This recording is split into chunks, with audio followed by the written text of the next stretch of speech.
As it is आता मी ज्या दुकानात थांबलेलो ना, ॲज इट इज सेम दुकान, डायरेक्ट सेम म्हणजे सेम, काहीच फरक नाही. सेम दुकान तिथंच शेजारी झालं आहे, फक्त जागा कमी आहे त्याला आणि ज्याने टाकले तिथे जागा भरपूर आहे. As it is same.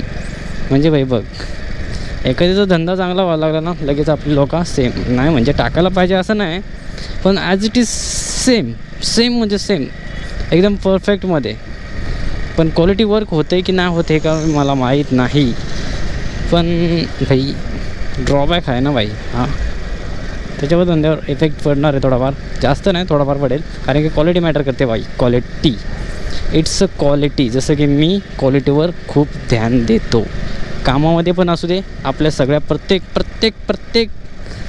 प्रत्येक याच्यामध्ये आपण क्वालिटी चेक करीत असतो आपली. हां भाई, क्वालिटीशिवाय आपण काहीच करत नाही, समजलं का. चला पळत राहू.